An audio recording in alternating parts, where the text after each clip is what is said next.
What is up, Cyber's fan? We're back again today with another video, and guess what's back on the lift? The Mazda Miata with the 1.5jz. So anyways, a quick story about what happened with this thing. He went ahead and destroyed the rear end in one of his videos, racing Drew, and I believe the Mustang, the Project WAP, against this car. They were trying to see which car was gonna be faster.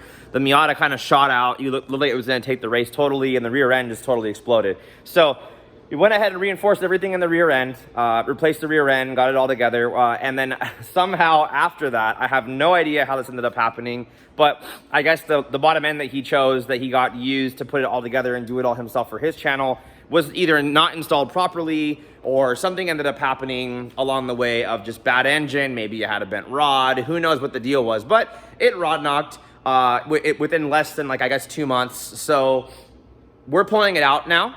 You can see it's a complete shit throw. We're actually going to Aem Infinity now, getting it off of the Aem V1, getting off of the side feed starred 800cc injectors, and we're gonna go ahead and be putting in a 1jzgte non-VVTi that I already have over here on the side, ready to get put in. I just finished pressure washing it. So basically what's gonna happen is we're gonna transfer all the parts over onto this engine, and then we're gonna go ahead and get it back in the car with his turbo kit, his valve covers, his manifold, and then put my new harness on, get the car tuned at Danny at Unrivaled with the Dyno Dan, and then we're gonna go ahead and probably make a little bit less torque this time, a little bit less power this time, but have a little bit more drivability and like just better overall everything. So he's going with a BTI 5-inch display dash. I'll go over everything again as we're doing it, but I've kind of already saved a bunch of time of you guys not wanting to watch stuff by me already getting everything ready to pull. So we're gonna go ahead and pull this out, get it on the floor, change everything over, get it back in the car, and we'll start going through what the upgrades are gonna be. So let's get it.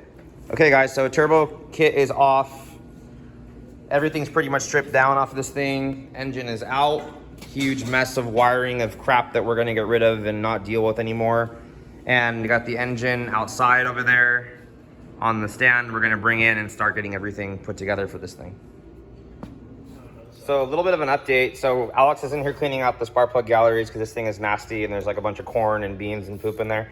And I just fabbed up a whole new turbo setup down here because this thing, it was like this before, huge one-piece U-bend off the turbo.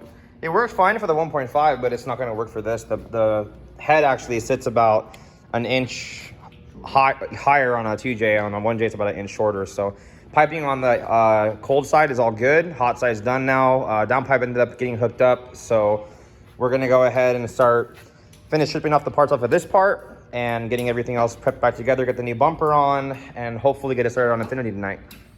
So I wanted to show you guys something real quick about vehicle speed sensors, and if you're gonna be running like a old school style analog style sensor for your VSS, Marlin Crawler sells these adapters right here that will convert your VSS from a basically analog signal to a digital signal. So we're gonna go ahead and install this on the Miata right now so he can actually have a speedo was working, and then we'll just calibrate it to work right. So let's get it installed. Sure. All right guys, so Danny's here. We're about to set this thing up right now.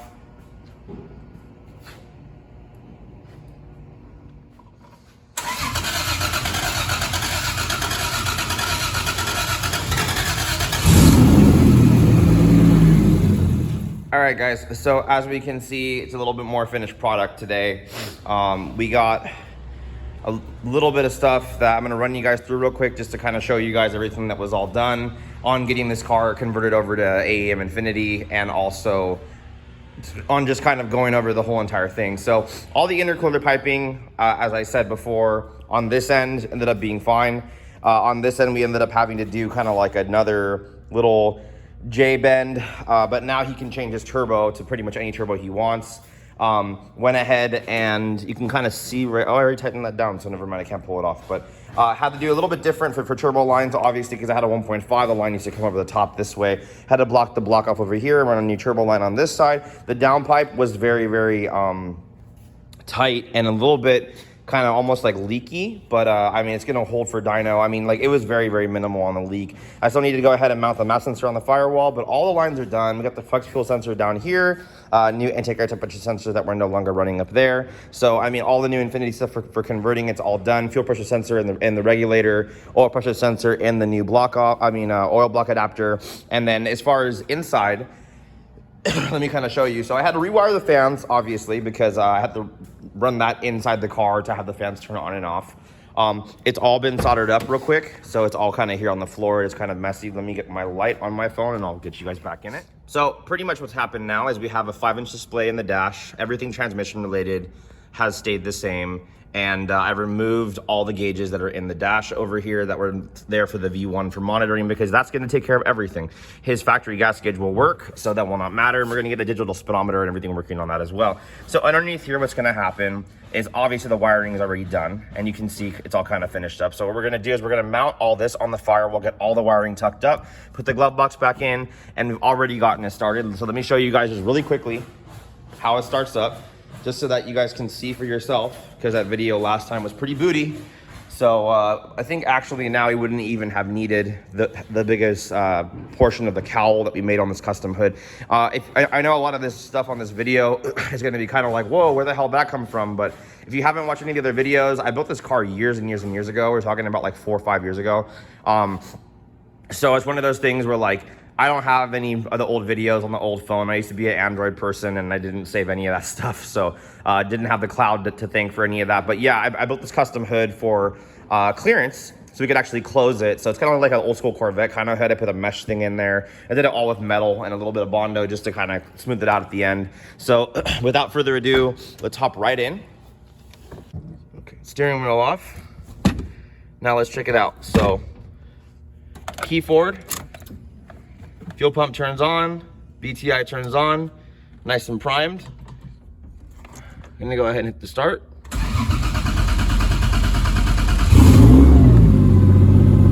Look at that, guys. Isn't that just so pretty? So we got battery charging at 14.3, 14.2. Kind of high, but I mean, whatever. It started a little bit lower. You got oil pressure that's nice and good and great. Fuel pressure's at 40, nice and solid.